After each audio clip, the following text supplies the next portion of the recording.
and I want to welcome all of you back to Faculty Funding Fridays. This is our third Funding Fridays webinar, and today there's going to be an overview, as you can see from this lovely landing page. There's going to be an overview of NSF funding strategies and opportunities.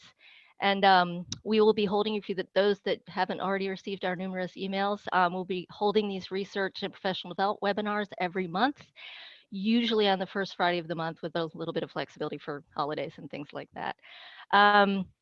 So the Funding Fridays webinar series is a product of the Pivot and Connect Research Initiative that was launched this past spring by our very own Associate Vice Chancellor Tamara Schneider, who will be presenting to you here today. And this was a way that we were trying to provide targeted support during faculty during this particularly, as I'm sure you all recognize, trying and uncertain time. And so this webinar series also represents a new and welcome collaboration between the Office of Research, the Research Foundation's Office of Award Pre-Proposal Support, who the director of which is John Sapogas, who's also going to be presenting to you here today, and the CUNY Office of Library Services. And if you look at our full calendar of events, which is on our website and also went out with the emails, you'll see that there are a number of more professional development type webinars which are being offered by our Office of Library Services. So our presentation today, I wanted to let all of you know, has been a bit more tailored towards people at more of their early career stages. So mainly for people that may have limited experience with submitting NSF proposals, and it's really intended just as a real sort of overview and introduction to NSF, as we see their priorities and their funding areas.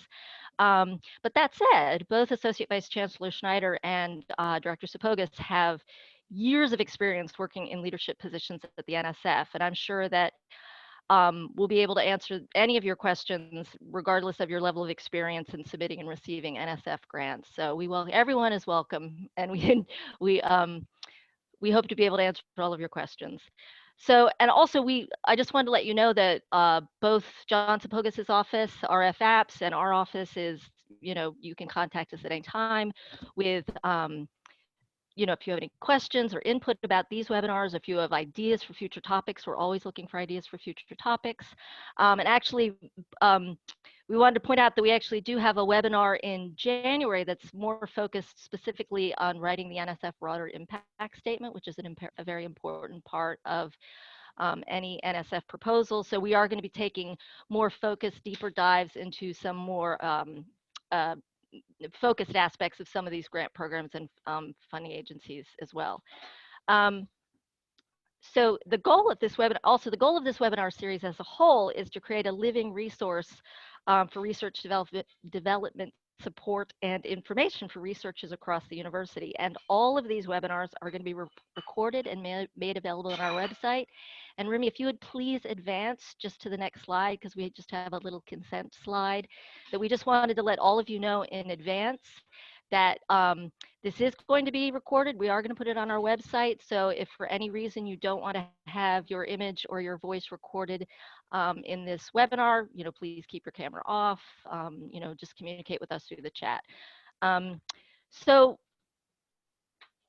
just also to do a little bit of housekeeping, the way that this is going to work is that we're going to try to keep the presentation to 45 minutes, leaving, we hope, ample time at the end to answer any questions that you might have. My colleague here, Remy Dar, who's a program coordinator in the Office of Research, is going to be advancing through the slides. And I'm going to be monitoring the chat, and I'm also going to be helping us stay in time. So please feel free to, you don't necessarily have to save your questions for the end.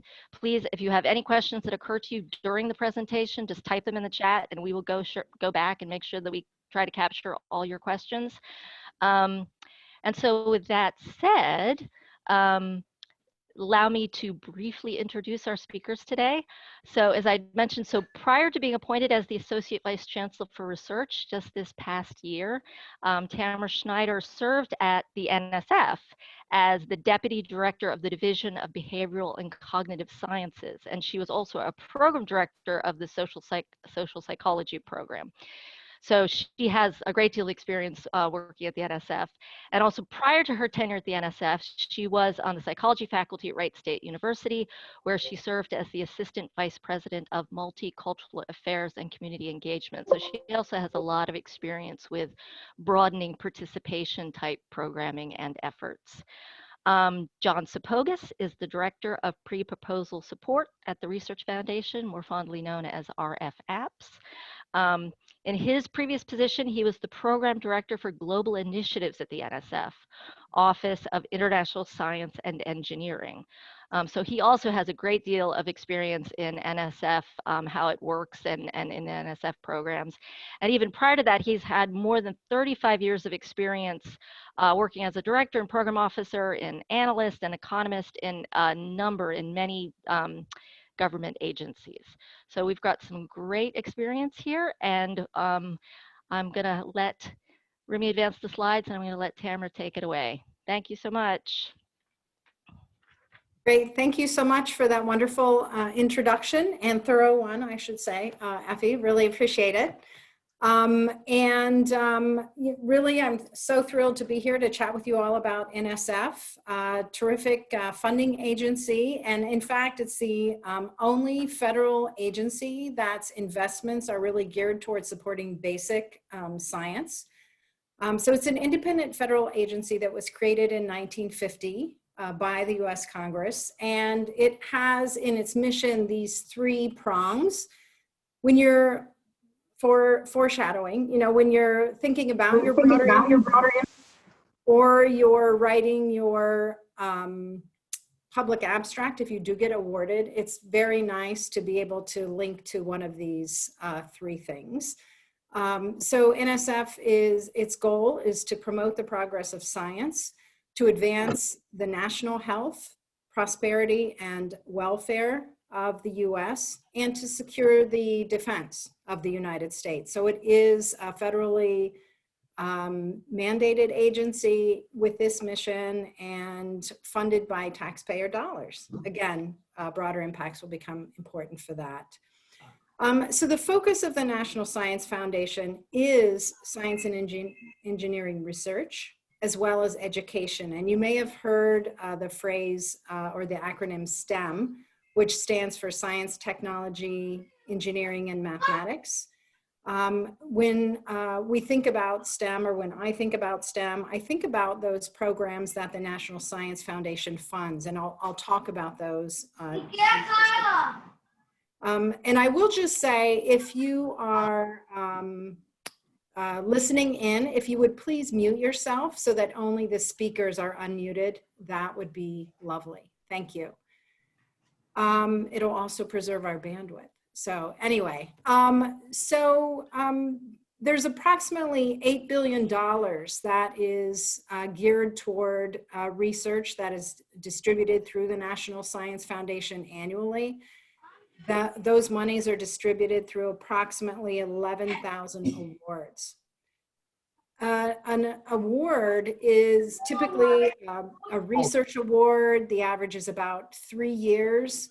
And there are different financial sort of targets, I'll say, but those you can find out, and John will talk about that a little bit when he talks about looking for awards, or maybe I'll also mention it again. But that's NSF in a nutshell, you know, what NSF does and why. So next slide, please, Remy.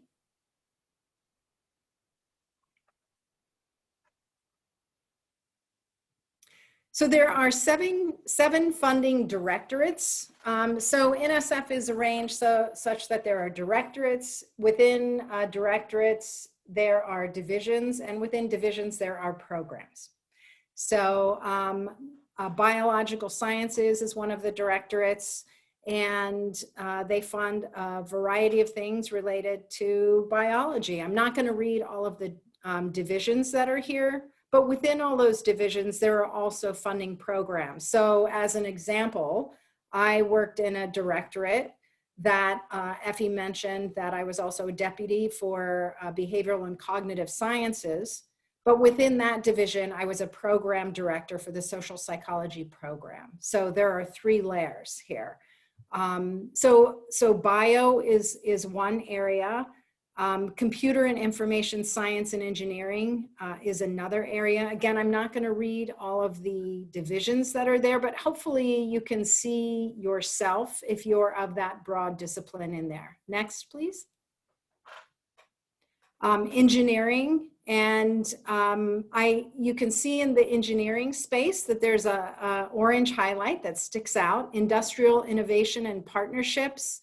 While all directorates do work across NSF with other directorates to do things, this industrial innovation and partnerships is something within engineering that is very much, its focus is across directorates. So it's not similar to civil, mechanical, and manufacturing innovation, for example, which really is within engineering. While they may partner outside, the main thrust of that CMMI, or civil, mechanical, manufacturing innovation, isn't cross-directorate. But within engineering, this industrial innovation and partnerships is cross-directorate. They just manage the funding, but they do manage the work across directorates.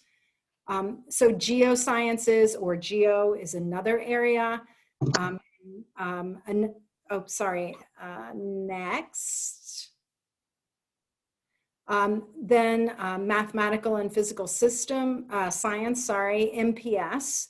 The reason also that I have the acronyms here is because what you'll see is that some of these, if you go to nsf.gov and you just search for MPS, for example, you'll get right to this. That's how NSF loves acronyms. And I didn't put all the acronyms of the different divisions or the programs, but anyway, I'm just highlighting them here so that'd be easy for you to search. So mathematical and physical science again, and social, behavioral, and economic sciences is another directorate, SBE. Again, you'll see orange highlighted area, the science of broadening participation. This isn't necessarily about the application of broadening participation, but it's really about the science of the science related to, could be economics, it could be the research on prejudice related to the science of why do we need to broaden participation and why isn't there equity. So the next slide, please. So education and human resources, or EHR, is the last of the 7 funding directorates. And this is an interesting directorate in that in this directorate, Congress mandates some of its funding. There's a lack of discretionary funding. So Congress mandates that a pretty large proportion of EHR's funding goes towards STEM research, science, technology, engineering, and mathematics.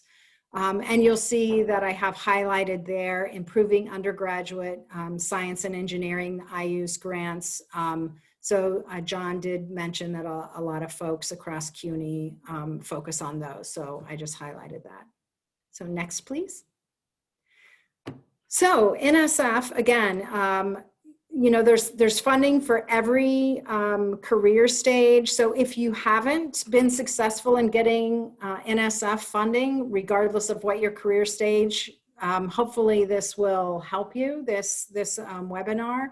But if you go to the website listed above, you can find out what's available. So next, Remy. So you can find funding by clicking on either of these. Once you get to that website, you can search for funding. You can find out what has been recently announced as far as some of the funding opportunities go. I will say, like, for example, the standing program. So I'll just use the example, social psychology within behavioral cognitive sciences, within the social, behavioral, and economic sciences directorate. Social psychology is one of many, many, many programs at NSF where they wouldn't have a recently announced funding opportunity because it's a standing program.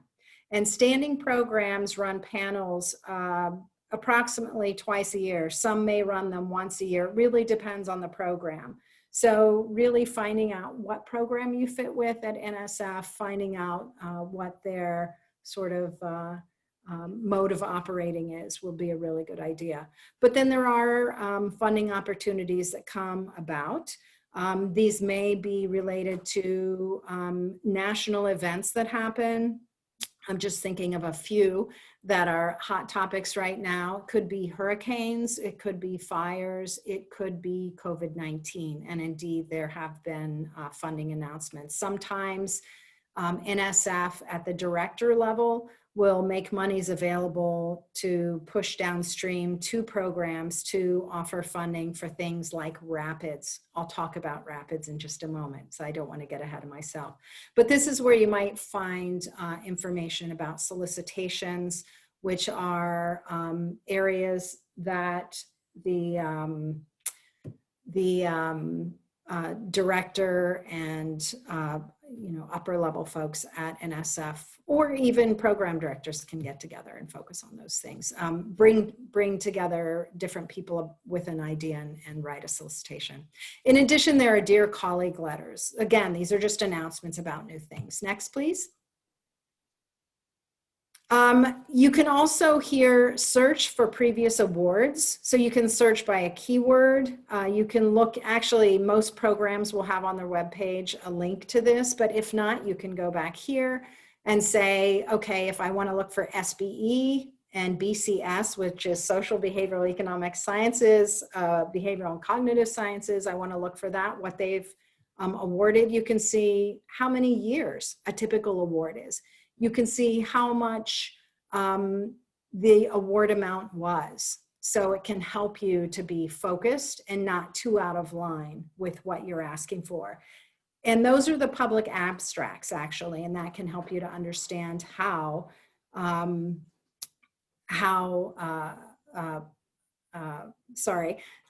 scientists talk about their research in collaboration with the program director. These are publicly available documents. So next slide, please.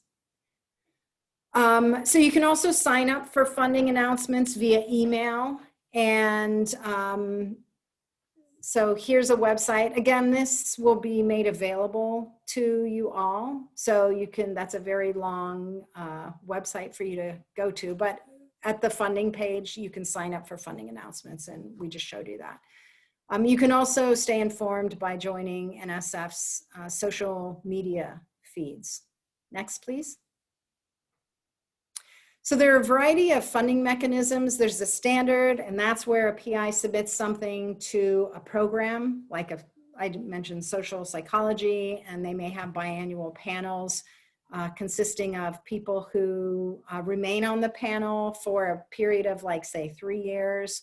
And then they have people rotate out in spacing out that rotation. There are career awards. Those are early career for untenured faculty. I mentioned time-urgent or high-risk rewards. Rapids are time-urgent rewards, and typically, like, things like elections are not time-urgent because we know those are happening with regularity. But other things, again, like natural disasters, man-made disasters, eagers are high-risk rewards. Often that's where you have different disciplines coming together, and maybe there's not pilot data, but it's a really innovative idea. One could get funding for workshops and conferences. You would generally reach out to a program director about that. There's special solicitations. COPE is an example of that. I'll mention that on the next slide. And Dear Colleague letters, which I've already mentioned, which are very vague requests. There are major research instrumentation awards, or MRIs. Again, if some of these sound like something you're interested in, you can search those acronyms and it will point you there. The Small Business Innovation Research Funds are here. So it takes a long time for faculty intellectual property to become commercialized and available.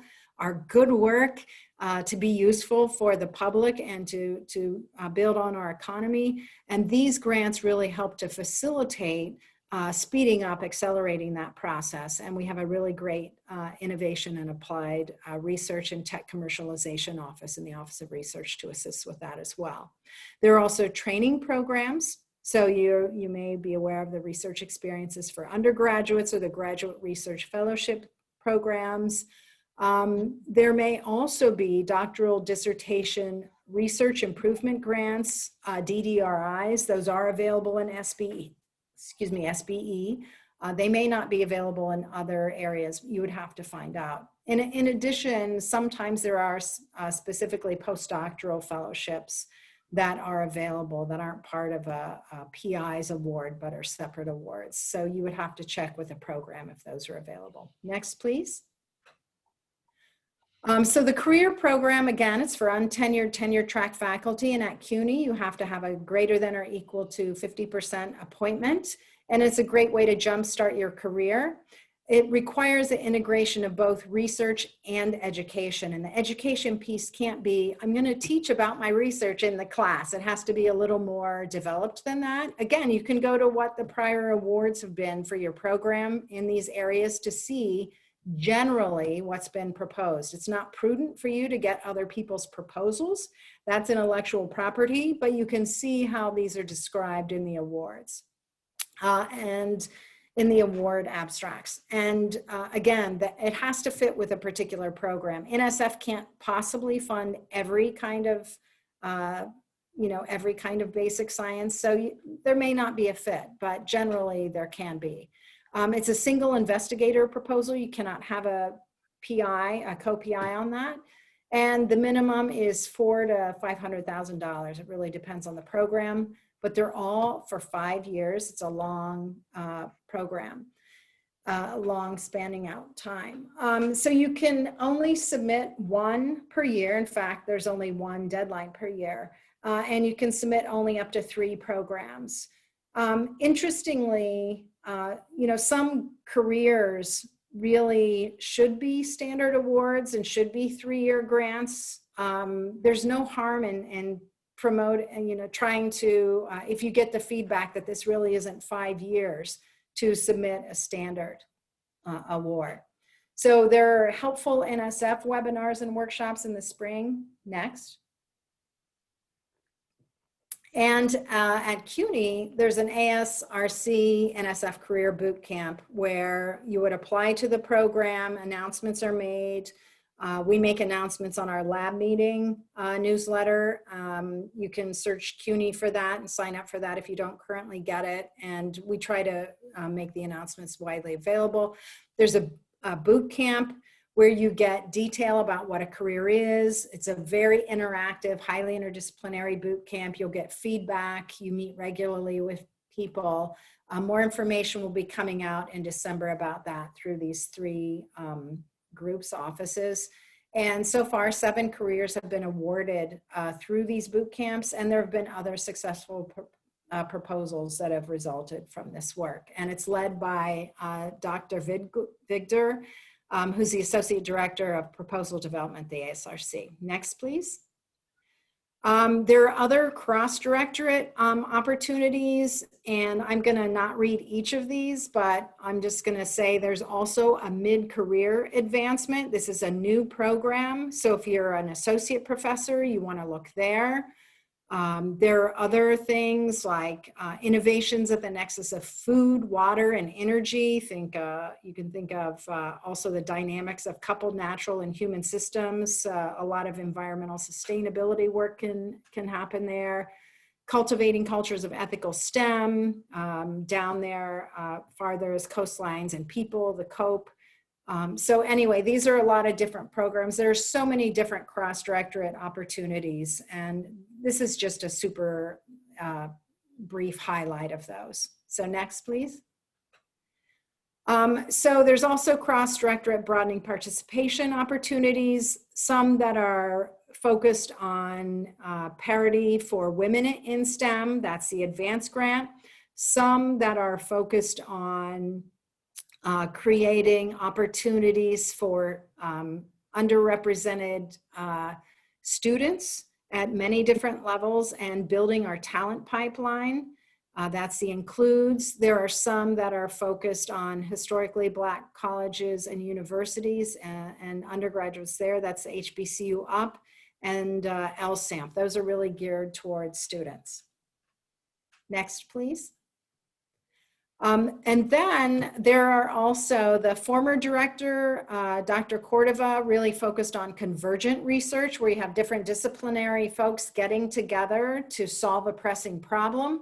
And some of the pressing problems she had expressed in these 10 big ideas.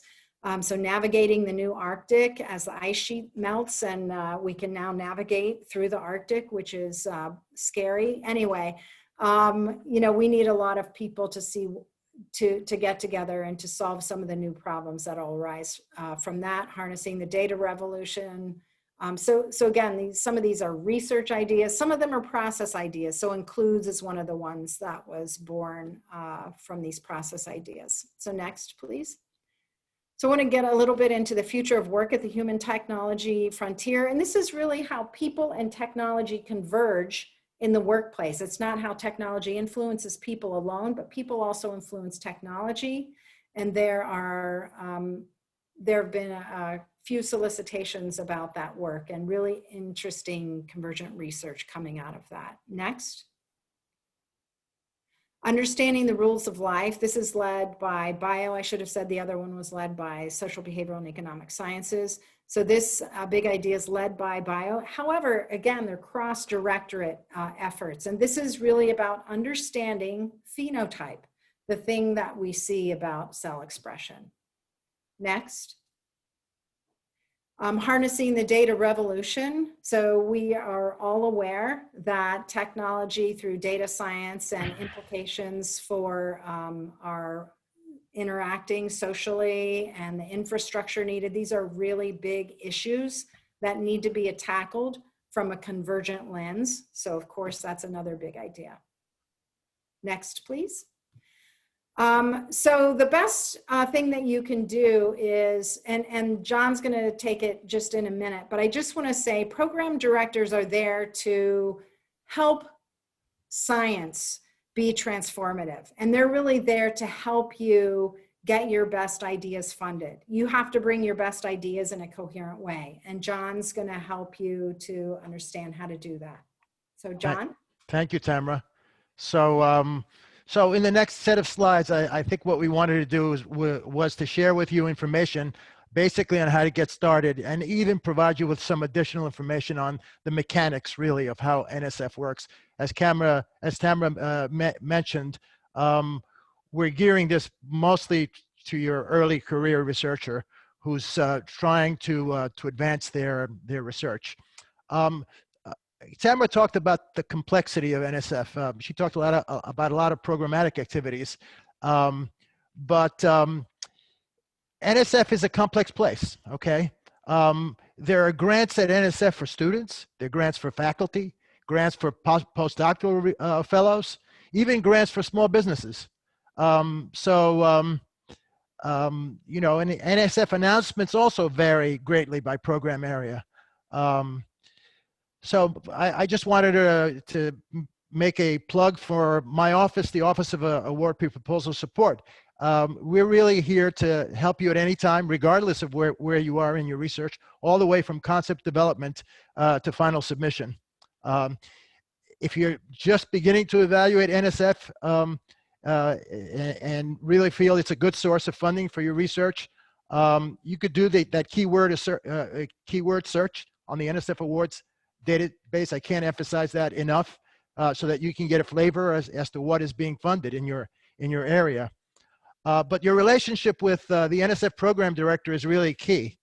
Okay, they can tell you whether your research is the right fit for the program that they're managing, but they can also direct you and refer you to a program that is more appropriate fit if their program is not. And when I was at NSF, I did that all the time. People would come to me, ask me, is this the right place?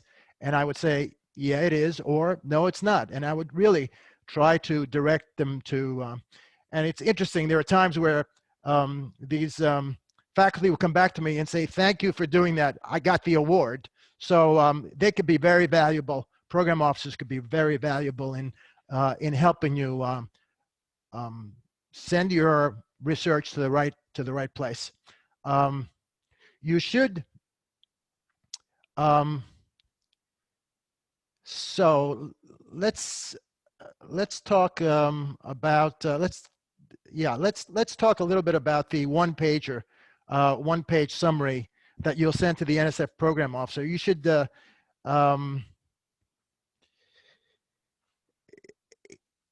one-page summary that you send to your NSF program officer should really include an overview of your research. It should clearly identify what you intend to do and why you consider it as a project that NSF should fund. NSF uses the terms intellectual merit and broader impacts. What do they mean by intellectual merit? Well, they mean that your research, they want to see how your research advances, if not transforms, the science in your area of inquiry. In your overview section, you will need to identify the subject matter of your research and indicate why you think NSF should fund it. Your language should show persuasion, arguing why it's relevant and important for support specifically from NSF. By broader impacts, they mean how will your project benefit students, your academic institution, your disciplinary area, and society in general. I'll take the next slide. So this is drilling down a little bit on those concepts, intellectual merit and broader impacts. By intellectual merit, they want to see why is your topic of research important. They also want to know whether you're qualified. You have the experience to do the research. They want something creative and original. They don't want something that's been funded over in the past. They prefer something that is path-breaking, okay? And they want something, if it doesn't advance, if it's not transformative, it needs to advance the research in your field. And conception and organization are critical pieces here. They want an organized structure for how you're going to accomplish this. Research plans, how you're going to evaluate your project, and you know, how you're going to analyze data, how you're going to gather data. Those are all very important topics in your when it comes to intellectual merit. And they want to know that if you're proposing to do research, that your institution has the facilities and you're using facilities in your institution that that you're including them. You're actually listing them in the proposal. And then broader impacts, they mean training, for example, training faculty is a broader impact. Mentoring students is a broader impact. Trying to build a diverse research initiative. Disseminating your research and making your research publicly available is also extremely important. The last one, societal benefits, is a real, sometimes it's a very difficult one for faculty to prepare. In fact, we have a webinar scheduled in January where we'll be discussing how to develop broader impacts, and we'll discuss this further in terms of what NSF wants to include in these societal benefits and how you should structure your proposal. I'll take the next slide. As you're writing your proposal, please consider the following advice from us. Read the program solicitation. I can't emphasize that. The document will guide you on what you need to do as you prepare your proposal. Give yourself lots of time to fully comprehend it. If you have questions because it does not address an important issue that you need clarification, feel free to contact us. We might be able to help you, or send an email to the program officer for clarification. I used to get those all the time. You know, they're there to help you even at that beginning stage. A question we always get is, who am I writing the proposal for? The NSF program officer, the review panel, disciplinary experts.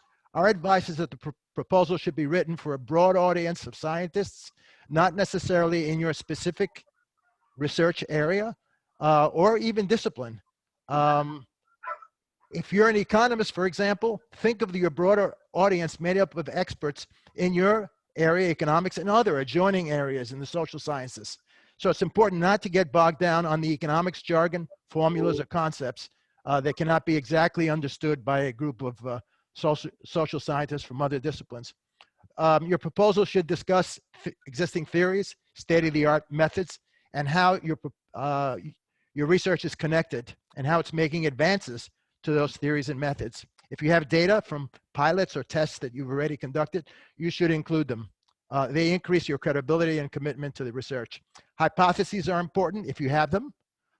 If you think you have an idea on what the results will be in addressing the hypothetical questions, include them in your proposal.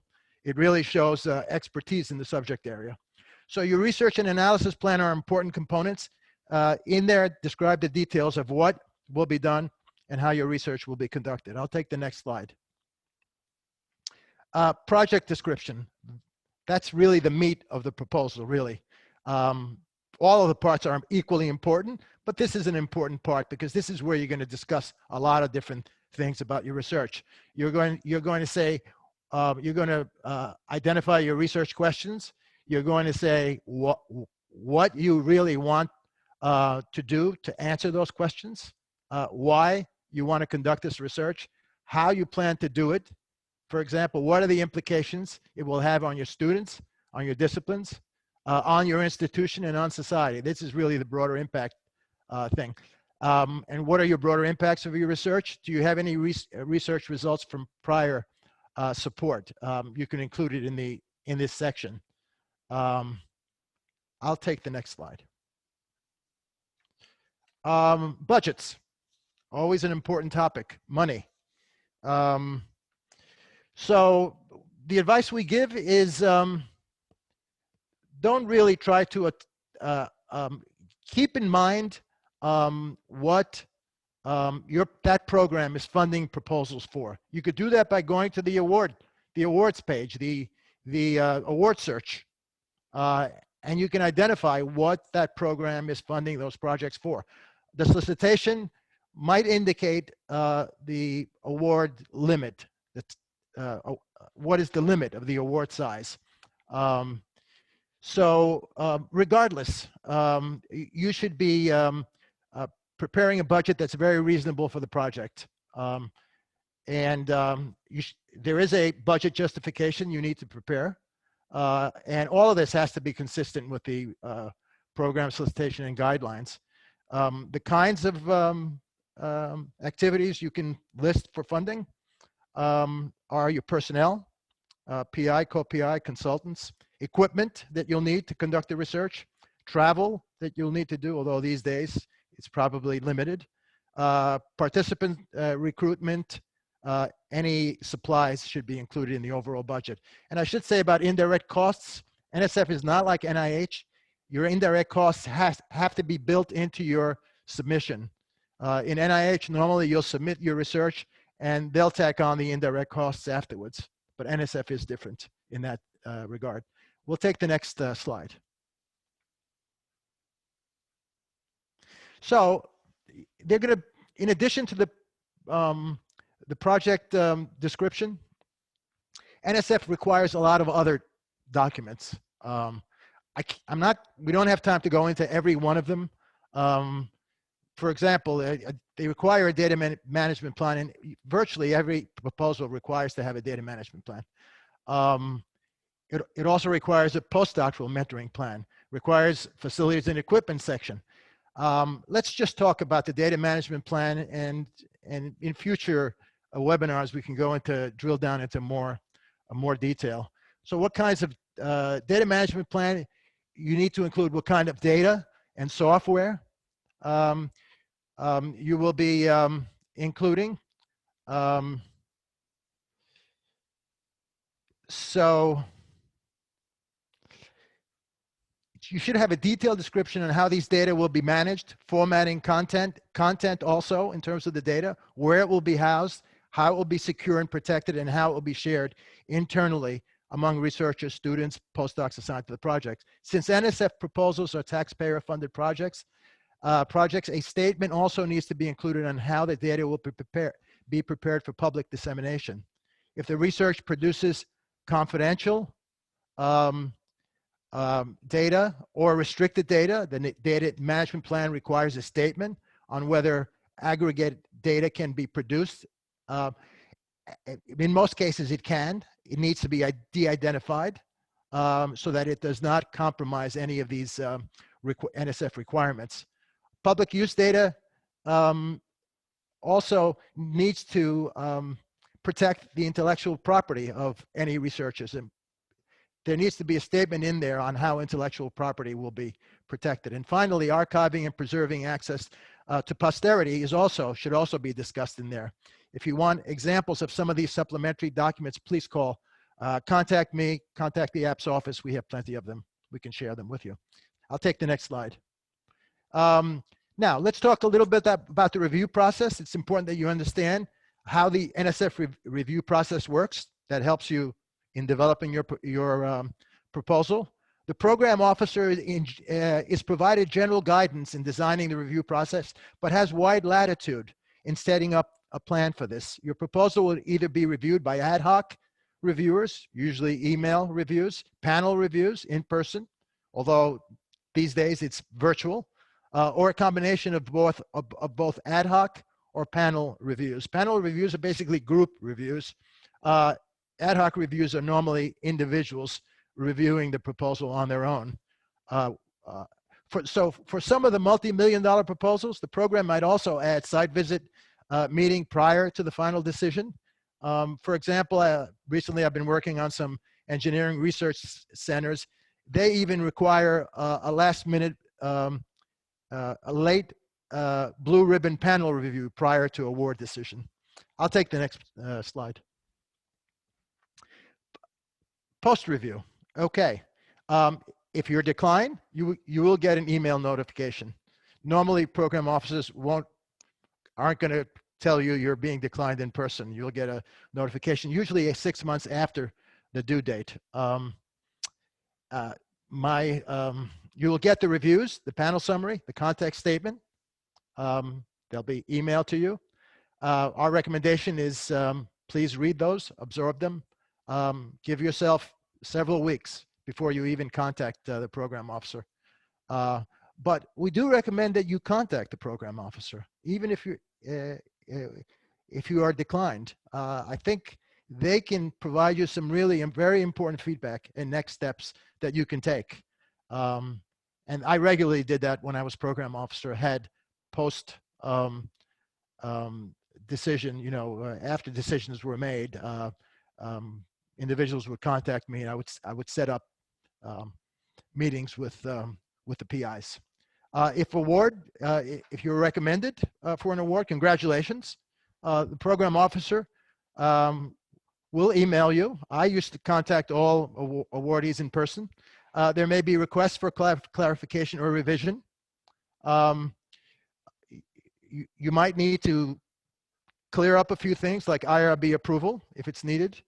You will need to work with the program director on a public abstract. The public abstract goes out to the whole world, including the US Congress.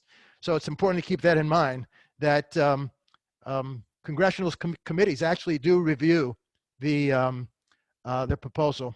But the program director will provide you with guidance on how to prepare this, and normally does require their approval. Once you receive the official award notice from NSF, it is officially the award has been made. Useful tips. Next slide. Useful tips.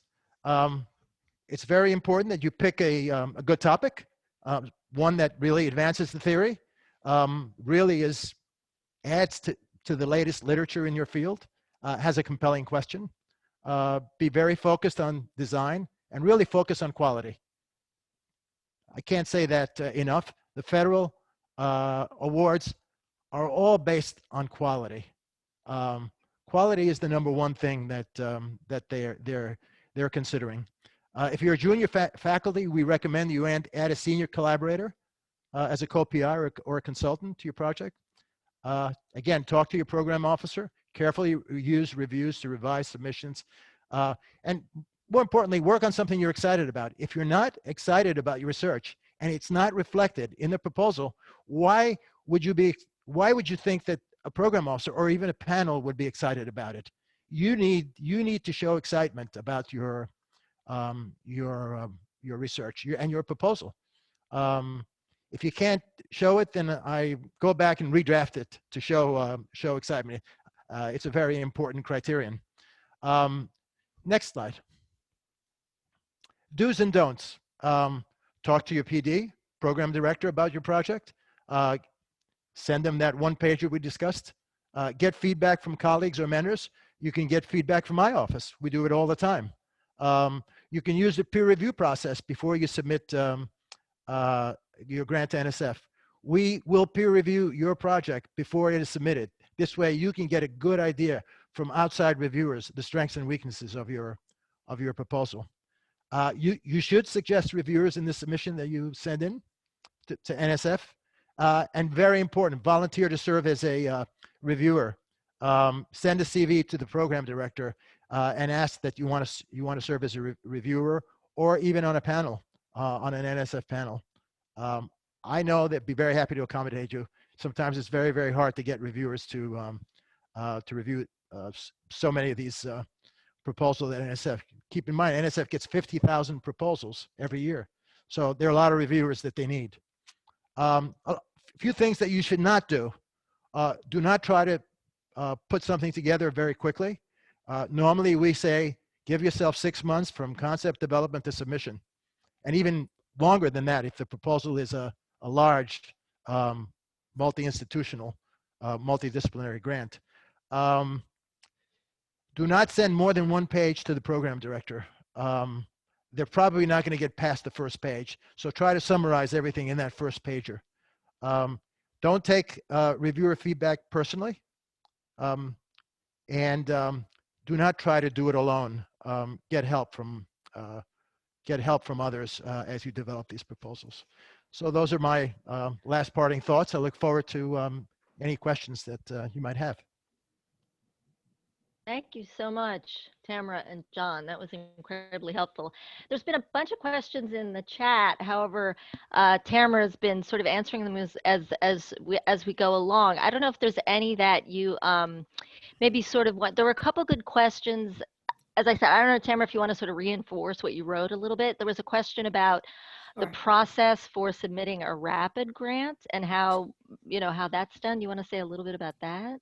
Yeah, I think that's a great idea because not everybody's attending to the chat. One comment was about how do, for example, I-Corps and the NSRIN fit into NSF's goal to be transformative. And really, I just mentioned that I-Corps type programs help NSF deliver on its mission. Always you have to think about what the mission is, and it's really turning intellectual property, basic science, into the advancement of our national health, our prosperity, and the welfare of our public, or supporting the securing of our national security. And so advancing the link from intellectual property to application in those realms absolutely makes those relevant. And again, some of these are partnerships, the small business innovation, for example, these are sometimes in that innovation and partnership group run by engineering, but are cross-directorate. So the question regarding the rapid, I guess I should, the question was, should you send a one-pager for a rapid? And absolutely, you should send something like a one-pager to a rapid. So rapids usually come out, they're announced in Dear Colleague letters. You would want to work with a program, thus a program director, to understand whether what you're proposing meets the intent of the rapid and whether it fits with the program. And as John said, it may not fit with the program director that you've contacted. You want to try to get a fit at the beginning in your initial contact, but you you may be guided to a different program, and usually the program director will say, oh, I think it fits here, and they'll copy the program director, or they'll have back conversations to try to get you linked. Their goal is to get the best science funded. They really are there to support your efforts. So if you can clearly say why what you're doing advances science and also is addressing what this urgency is for the nation, absolutely, you want to communicate that in an email, maybe have a phone conversation with them. But typically, you must have approval from a program director. It's not just about what is your idea, but they also have a budget amount, a budget limit, and you would probably want to estimate what your budget amount is, which I did not put on the reply. But they'll let you know what they need, and it's usually a very brief grant. It's not a 15-page document. It can be like 3 to 5 page proposal that gets you funding of up to $200,000 for 1 year to address something that's very urgent for NSF. It's a good way to get your foot in the door to NSF as well.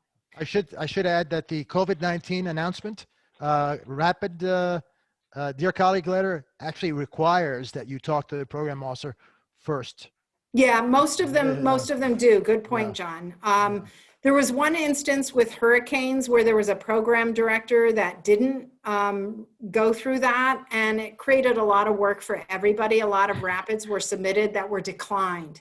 Right. Usually when you contact and work with your program director and they advance you to submitting, you're probably like 90% going to get funded. So it's very good to work with your program director on those. The next question was, will healthcare topic be a good fit for an NSF grant? And the answer is, it absolutely depends on how you frame the outcome. If it's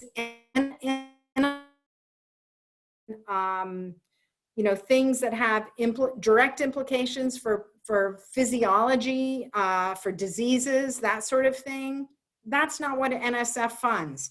But if you want to know about processes that get people to do things related to a disease, if you're interested in algorithms that can be used to help marry donors to available organs, no, that's available organs, to recipients, people who need those organs, that has actually been funded by NSF. So it absolutely depends on your question. Again, I would encourage you to try to find a program fit. Look at the awards that have been awarded. Focus on what those outcomes are and how can you frame your work in such a way that you're interested in mechanisms and outcomes that are relevant to the program, even if the broader domain is public health. That's absolutely okay. Other questions? I haven't been paying attention. Sorry.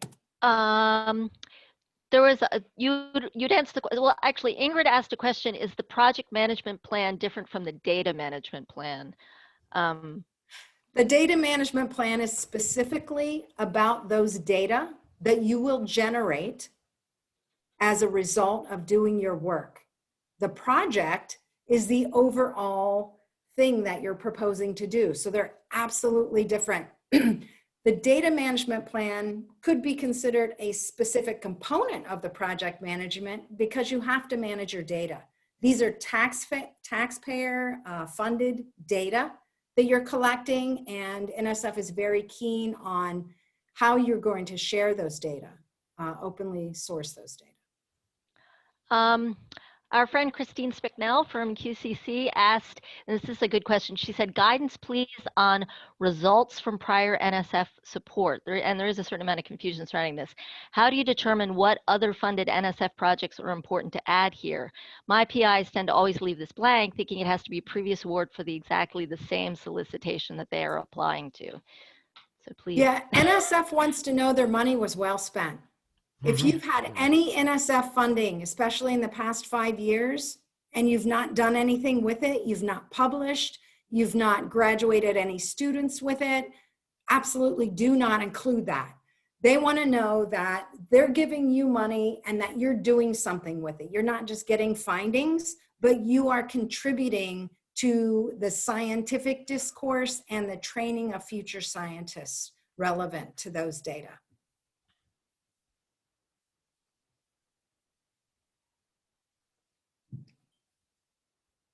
You are muted. If you're muted.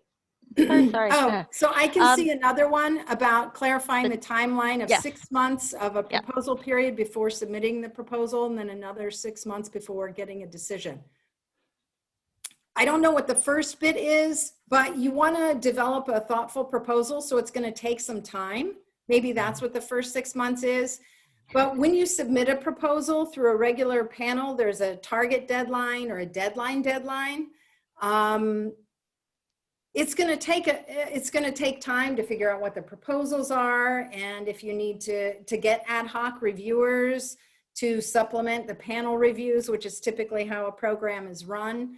So it'll take approximately 6 months. You know, if there are things like continuing resolutions related to funding, if there are natural disasters, if there are man-made disasters, it may be plus or minus 6 months. So please try to be patient and don't email your program director. This varies a lot by program. I mean, there, for example, on your standard programs, it'll normally take 6 months from the time you submit a proposal to the time you get an answer.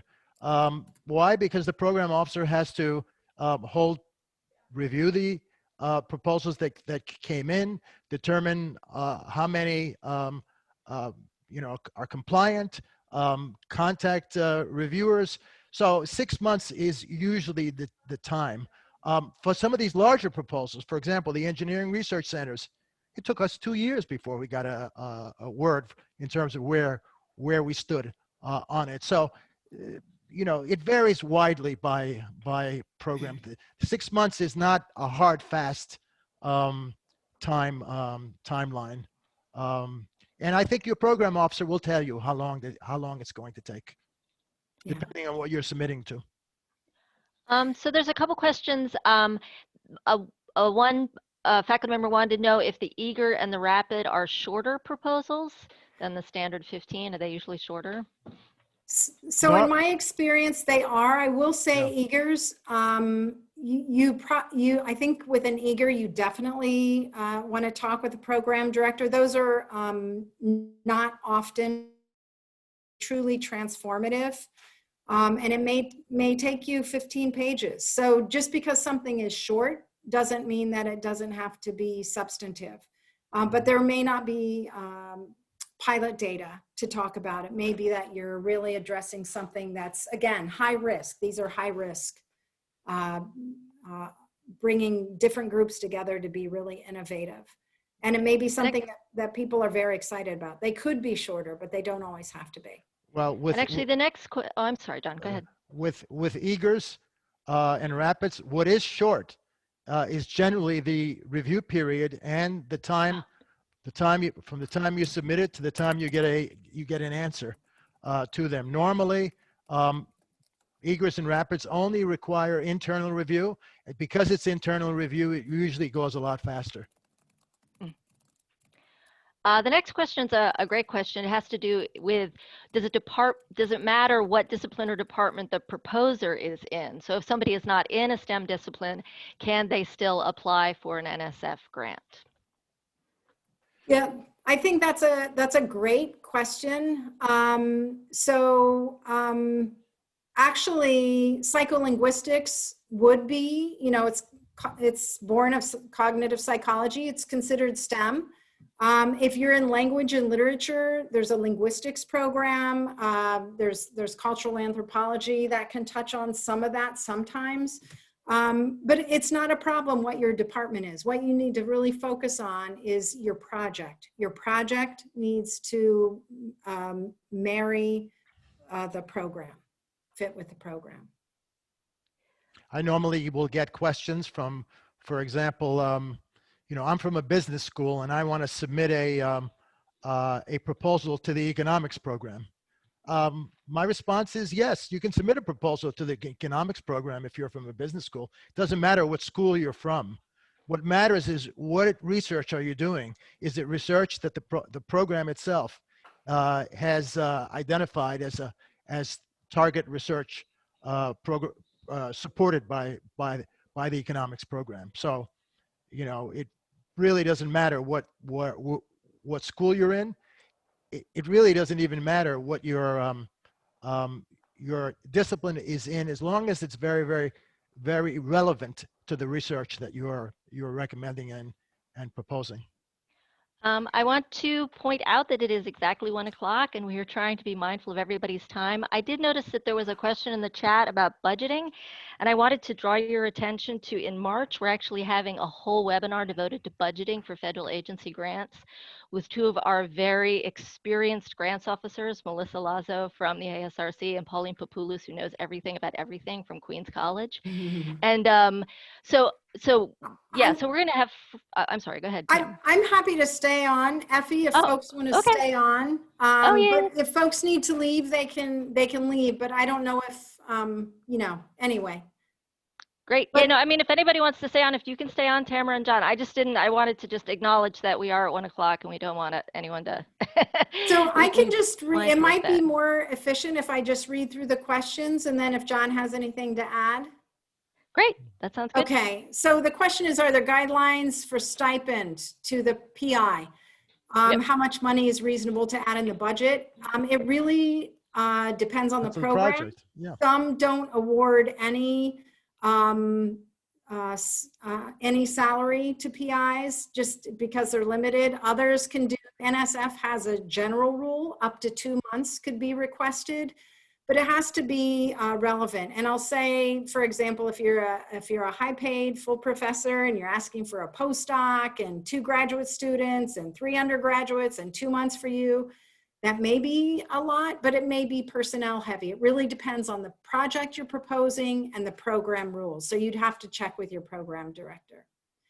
There's a comment that I hate to bother program managers during the review process. Are they receptive to inquiries about the timing of decisions? Again, I think you really want to give them about 6 months. If it's a standing program with biannual panels, it's going to take about 6 months. So, you know, I think, you know, if you're getting to that 6 month point, then you can reach out, but I mean, it's not like they're going to get mad at you, but just, you know, be judicious and know that if they're responding to you, then they're doing less with getting the reviews done. So there's that. NSF has a goal of processing 70% proposals within 6 months. Thank you for mentioning that, Youngwoo. I'll actually note that in the SBE Directorate, the timing was really within 6 months, 90% of the proposals were processed. And why 90%? Because all the declines were sent out by then and you were still working with the awards, getting the abstracts. You may have some proposals that you're holding because you may want to fund, but you maybe don't have the funds, or you're waiting because they're getting money from another program. In those cases, your program director would notify you. So thank you for bringing that really important point up. Yeah, waiting 6 months. The vast majority of proposals are, you know, determined by then. John, I'm sorry, I was responding so quickly. No, that's fine. I was just going to say that we got a question here on will the slides be available? And of course, we'll make them available, right? Yeah. And so there's a question about reorganization of NSF.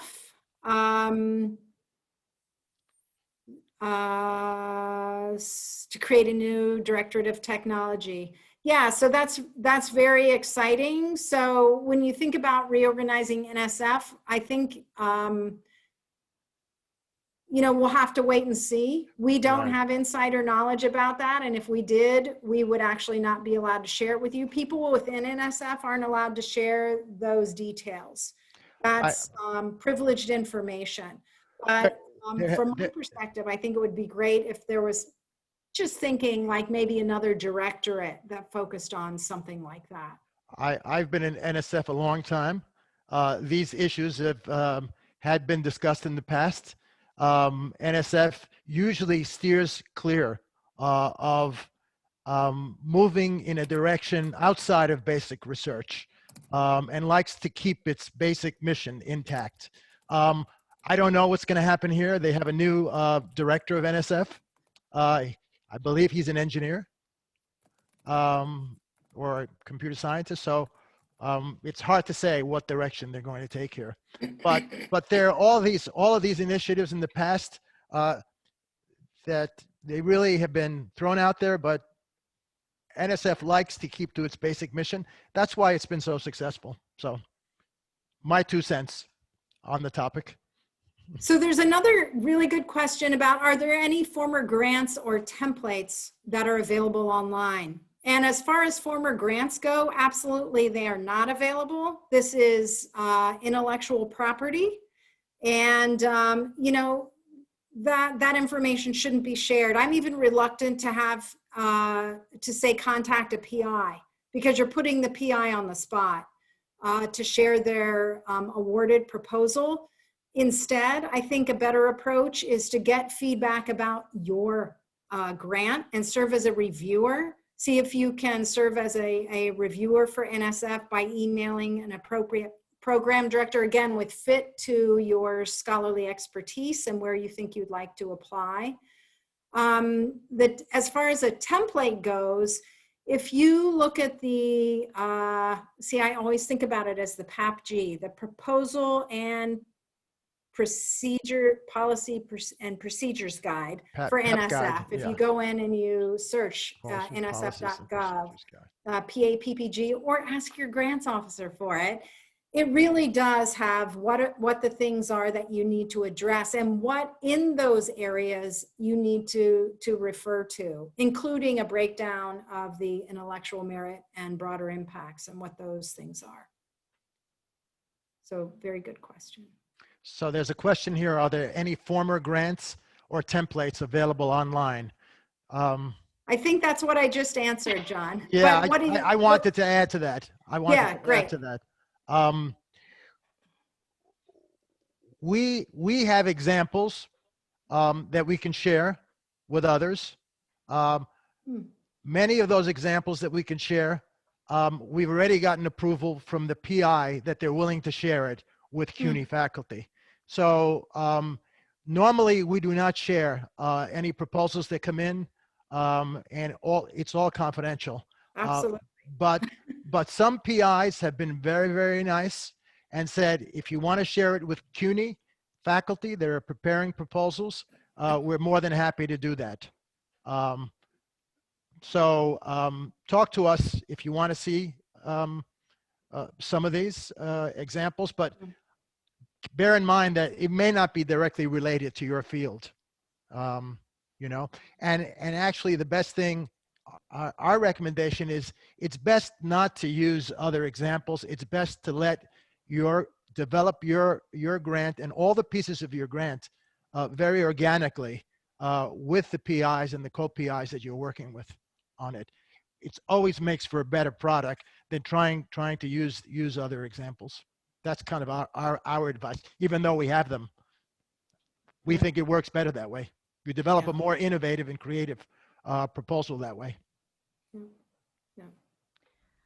Yeah, that's something that NSF was very particular about. It's a very high security system. I mean, it's our nation's intellectual property, if you can imagine, in the NSF vaults. Yeah. Well, I mean, that said, though, I mean, I know from working with John Blejo on the Nystrom grant that you can FOIA any NSF proposal. They are FOIA-able.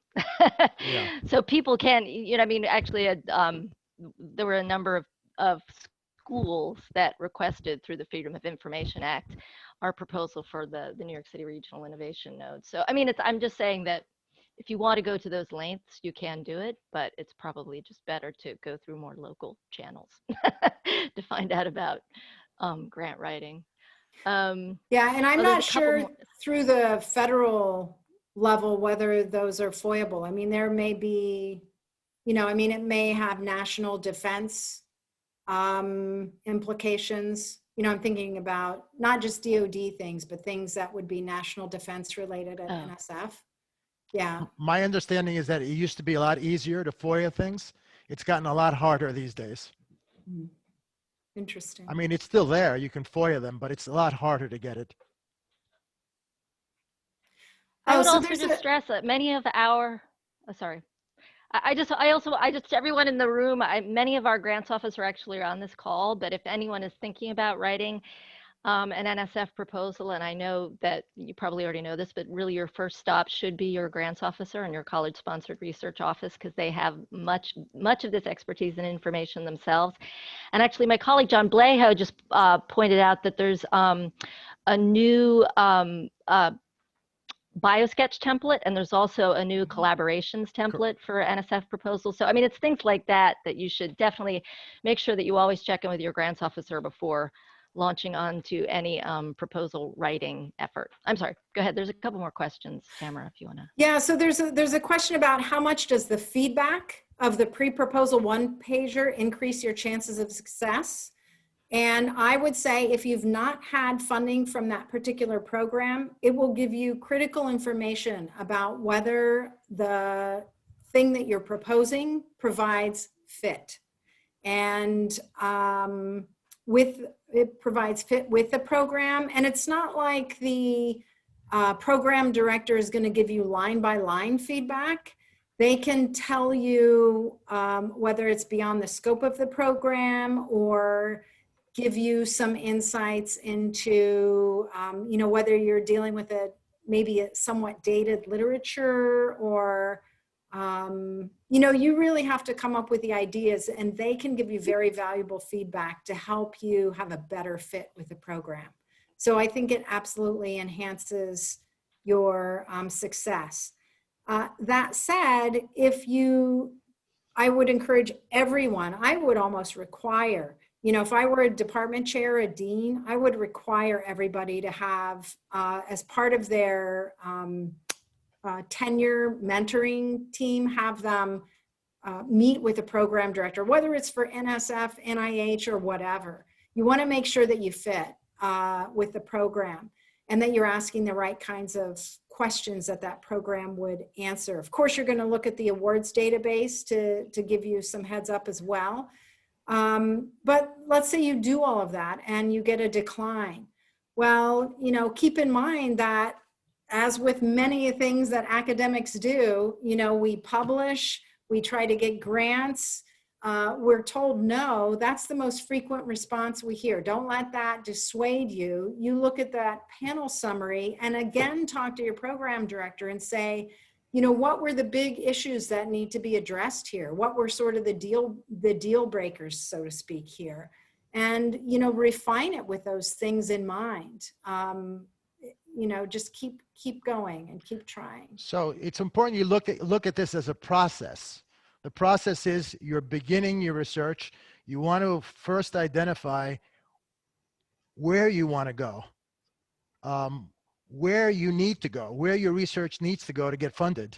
The program officer is kind of in some ways, the traffic cop. It's going to tell you, okay, green light, you can come in here.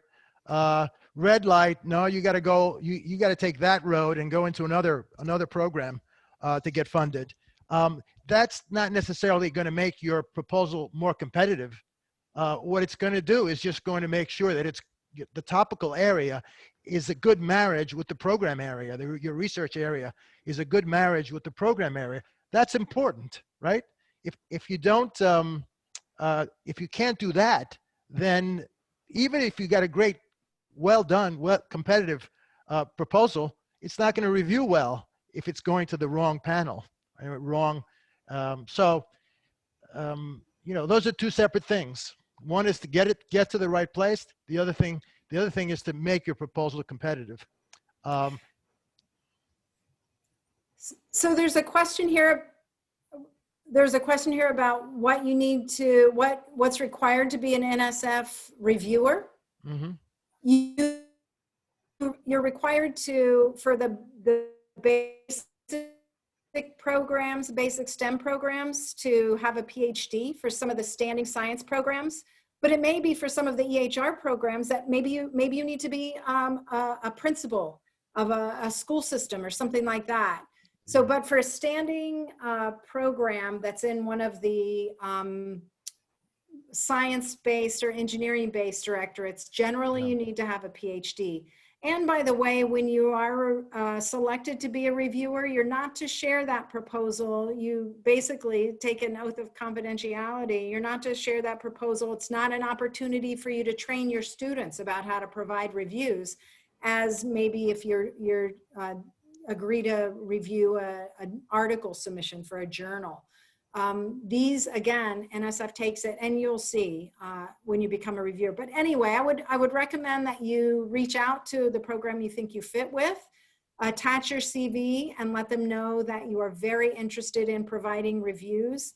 They're gonna, look at your publications and look at your experience. And if you don't have a lot, let them know that, it's been recommended to you, and you can use mine and John's names through an NSF thing about this is one way for you to get familiar with the programs and how grants are written. And yeah. I just want to add that someone asked in the chat that if they can record the session, the recording of the webinar as well as the presentation will be available on our website probably early next week.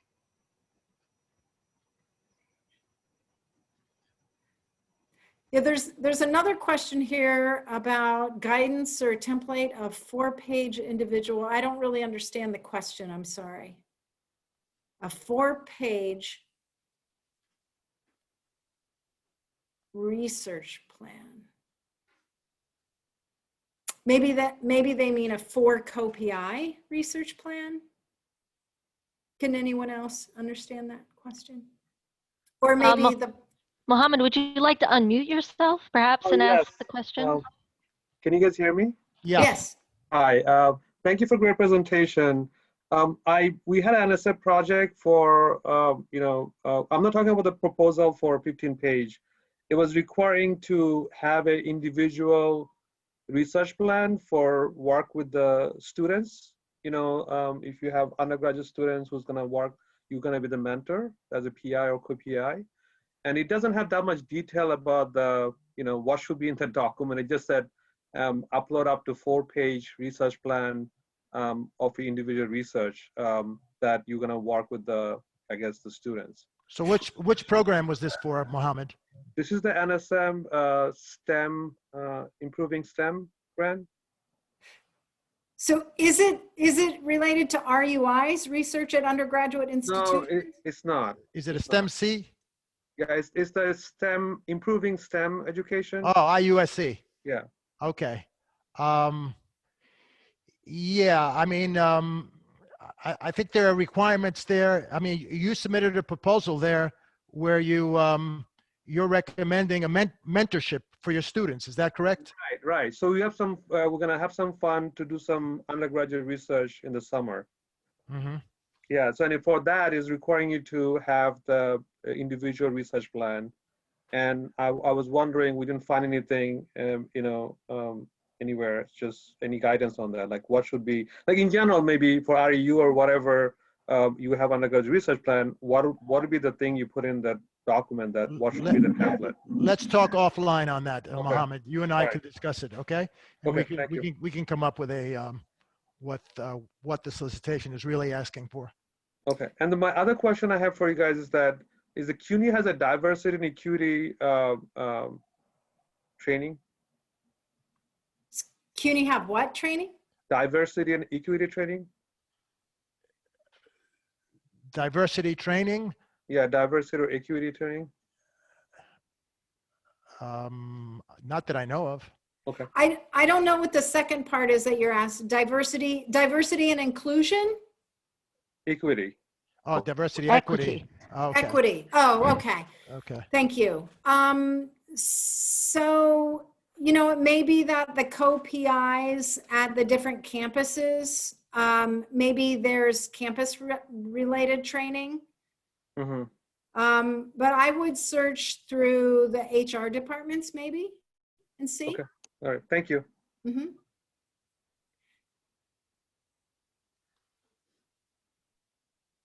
Great. Are there any other questions? I mean, Effie, you've done a great job of moderating this. Really appreciate it. You're self-moderating, Tamara. Yeah. It looks like most of the questions have been answered. I mean, as both Ruby and I have mentioned, I mean, actually what Zoom does is it also saves the chat. So if there's any questions that we want to come back to, we can also come back to those too. I'm almost done. But the PowerPoint presentation itself, the slides will be available on our website, as well as the recording if you want to watch it again and again. So great. Well, thank you so much for coming out on this Friday, to all of you, and thank you so much for sharing your years of experience and wisdom about this process with us. And Effie, I just want to thank you for leading these Funding Friday webinars, leading the team on this, and Remy for your excellent support. So it was great to partner with John, but none of this would happen without your talents. So thank you so much. Thank you all for attending. Yes, and come again. We need somebody to keep us in line, Effie. Don't look at me. Good luck. Have a good weekend, everyone. Thank you so much. Have a great weekend. Bye-bye.